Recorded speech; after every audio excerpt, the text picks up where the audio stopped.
Pros, save more on the materials you need to get the job done, inside and out, at Lowe's. Right now, get 10% off in-stock Trex Naturals decking, now available in more styles. Plus, get 15% off select custom entry, interior, and storm doors. Then, we'll deliver it all straight to your job site to help keep your jobs moving. Get the brands pros trust, priced right, and ready when you need them. Our best lineup is here at Lowe's. Valid through 5/27. While supplies last. Selection varies by location. Hello and welcome to another episode of the Speak English with a British Accent podcast. Thank you for your company this week. Before we head into the content, I just wanted to let you know that I've added a few new tools to my British Accent bundle. If you're already a subscriber, log in and have a play about. When you open your membership portal, you'll now see an additional lesson which is called the Daily Accent Challenge. So each day for 100 days, you can get a question to test your knowledge on the RP British accent. I'd love to get your feedback on this and all the other tools, and if you think it would benefit from any amendments or changes. But anyway, let's get on with the show. Section 1. Where to stress in compound nouns. Here's a feature of stress in RP British English that learners often find tricky. Compound nouns. The stress in a compound noun always falls on the first word, not the second, even if the second word is the main noun in the meaning. Getting this right makes your English sound natural, confident, and unmistakably British. So how it works. Example 1. Toothpaste. Toothpaste. The correct RP stress falls on the tooth. It sounds wrong if you say toothpaste. Toothpaste. I need to buy some toothpaste. Example 2. Blackboard. Blackboard. The correct stress falls on the blackboard. It sounds wrong when you say blackboard, blackboard. The teacher wrote the date on the blackboard. Example number 3, shopping centre, shopping centre. Again, the correct stress falls on the shop of shopping, shopping centre. Saying shopping centre just sounds wrong. We're going to the shopping centre this afternoon. Example number 4, railway station, railway station. Again, that stress falls on the rail of railway, railway station. Don't say it the wrong way round, railway station. It's railway station, not railway station. Meet me at the railway station at 10. And example number 5, schoolteacher, schoolteacher. Again, the stress falls on the school and not the teacher. It sounds wrong when you say schoolteacher. The schoolteacher was very kind and patient. So why is the stress on the first word? The first word defines the type of thing, so we've got toothpaste, a paste for teeth. Blackboard, a board that is black. The second word is more general, so like paste or board. Stressing the second word makes English sound unnatural or foreign. OK, I've got 5 words for you to practice, and try saying these out loud after me with the RP stress on the first word. I'll leave a space after each word for you to repeat. Greenhouse, greenhouse. Football match, football match. Bookshop, bookshop. Postman, postman. Waterfall, waterfall. Notice how the first word carries the main stress and the second is lighter and quicker. So inside my British accent bundle, I guide learners through stress patterns and natural pronunciation so that your English sounds fluent, avoids awkward stress mistakes, and is instantly recognisable as RP British. Go to learningbritishaccent.com/bundle to explore it more. Section 2. Where to put only in a sentence. A tiny word, big difference. The word only is small, but it can completely change the meaning of a sentence depending on where you place it. So let's look at how to use it like a natural RP speaker. 1. Only before the subject. For example, only John passed the exam. Only John passed the exam, meaning no one else passed, just John. So only, we stress the own and soften the ly.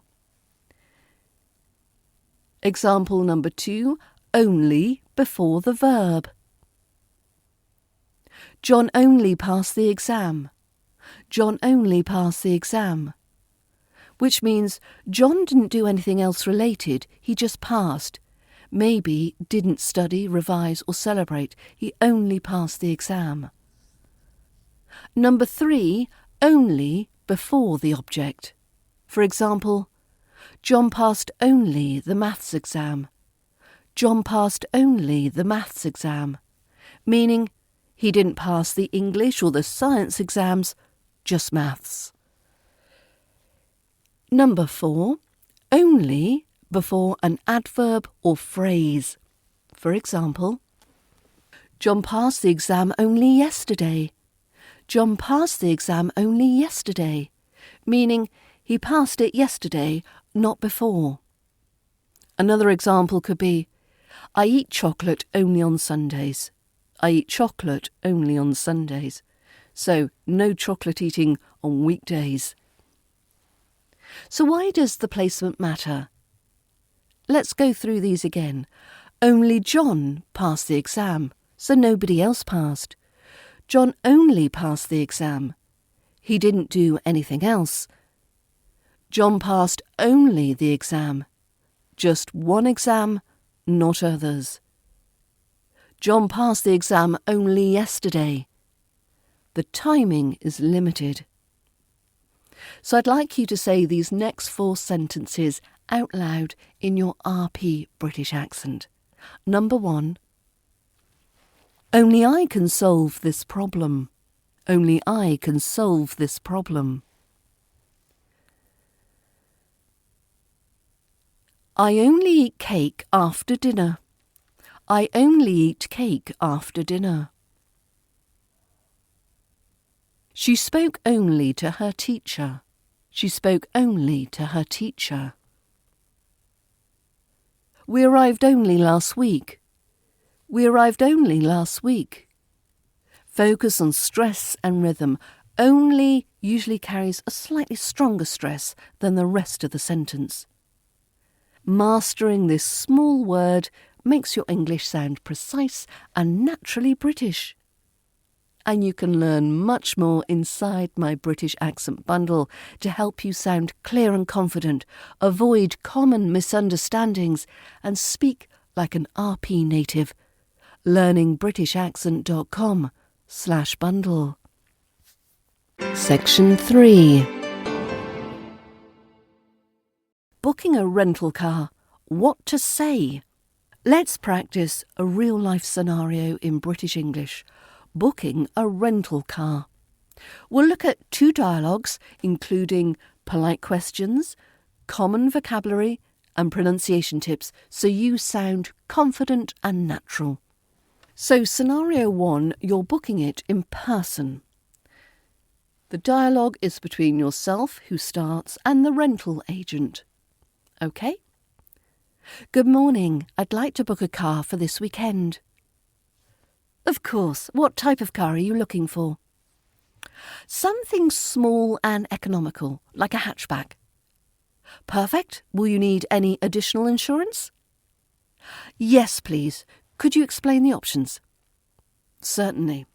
There's basic coverage, And then there's full coverage with roadside assistance. I'll take the full coverage, thank you. OK, so let's go over a few of those words we heard in that dialogue.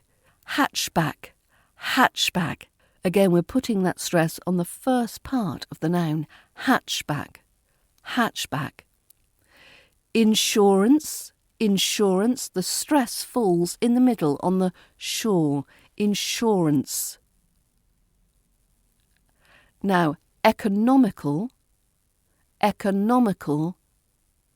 We put the stress on the third of the 5 syllables. Economical, economical. Notice the polite tone in the conversation. Phrases like, could you explain? And I'll take or thank you makes you sound naturally British. Scenario 2. This is when you're booking over the telephone. Again, it's between you and the rental agent, and you start. Hello, I'm calling to reserve a car from Friday to Monday. Certainly. What size car would you prefer? A compact car, please. Also, do you have GPS included? GPS is optional for an extra £5 per day. Oh, that's fine. Could you also confirm the pick-up and drop-off times? Pick-up is from 9 a.m. and drop-off by 6 p.m. Perfect, thank you. Could you tell me the total cost? The total comes to £120, including insurance. Excellent, I'll see you on Friday. So let's look at 3 of those words we heard in that dialogue, starting with compact, compact. Again, we're stressing the first part of that word. Compact. Reserve, reserve. That S sounds like a Z sound. Reserve. Pick up, drop off. Pick up, drop off. Notice with the pick up, that K sound can move over to the up. So pick up, drop off.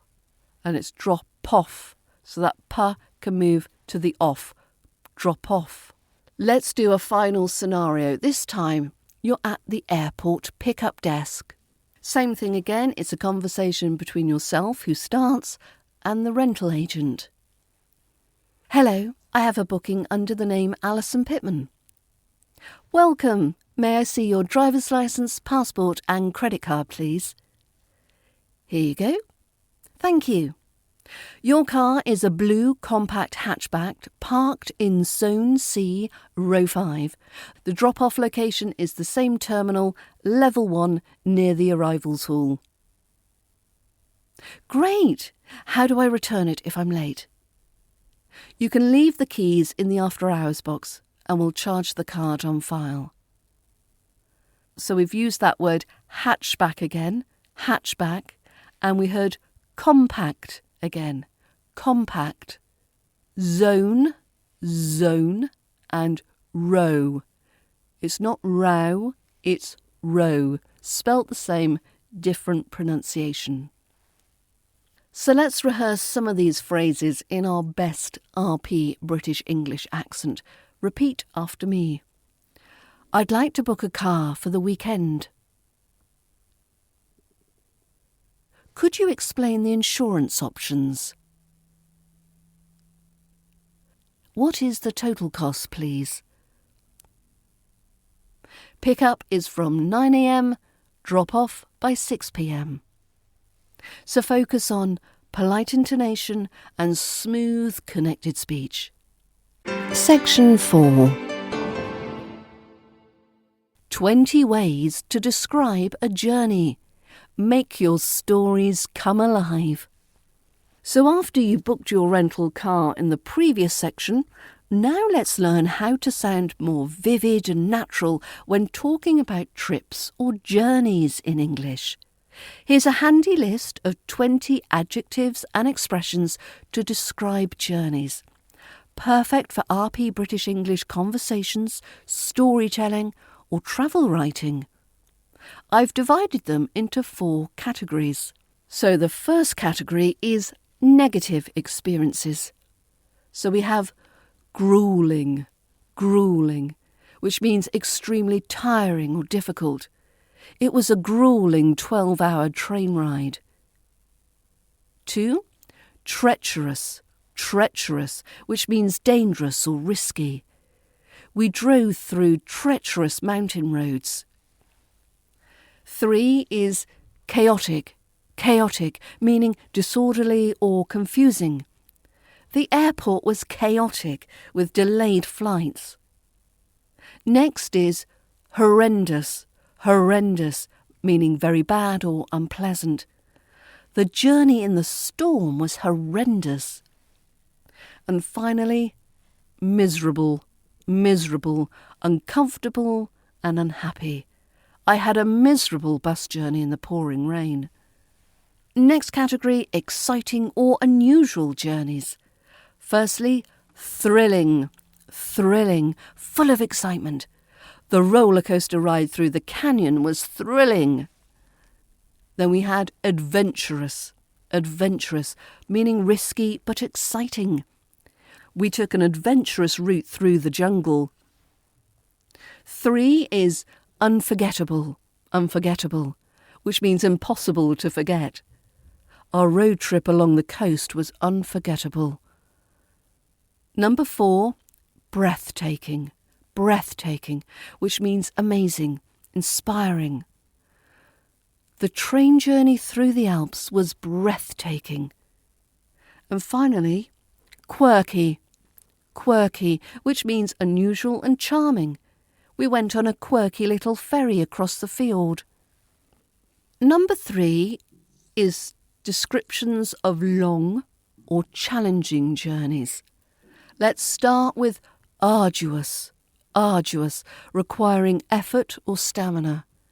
Climbing to the summit was an arduous journey. Number 2, exhausting, tiring in every way. The drive across the country was exhausting. Number 3, lengthy, meaning very long in time. It was a lengthy 10-hour flight. Number 4, demanding, needing focus or energy. The expedition through the desert was demanding. And finally, endless, which means it seems to go on forever. The traffic jam made the journey feel endless. And the final section, some positive adjectives. Pleasant, meaning enjoyable and comfortable. We had a pleasant journey through the countryside. Number 2, smooth, meaning without problems. The train ride was smooth and relaxing. Number 3, scenic, with beautiful views. We drove along a scenic coastal route. Number 4 is refreshing, meaning rejuvenating or energising. The ferry ride on the lake was refreshing. And finally, delightful, meaning charming and enjoyable. It was a delightful journey through quaint villages. So, gruelling, the stress falls on the first half, gruelling. Treacherous, again the stress falls at the beginning on the tretch. Breathtaking, the stress again falls on the first, breath. And quirky, the stress is the quirky. The Y at the end sounds like an E sound, quirky. So we're focusing on stressing the first syllable in most of these words. It makes your speech sound natural and confidently British. Why don't you practice telling a short story about a journey using 5 of these adjectives? Mix the positive, the negative and the exciting words for variety. So, for example, last summer I had a gruelling yet unforgettable hike through the mountains. The views were breathtaking, but the climb was exhausting. By the end, It felt like a delightful achievement. And don't forget, inside my British accent bundle, I can help you learn how to pronounce all the different British accent sounds correctly, so your stories will come alive in RP British English. Go to learningbritishaccent.com/bundle to find out more. And there we have it, another week, another podcast. I hope you enjoyed it, and I hope you can join me back here same time next week. Take care of yourselves. Bye for now.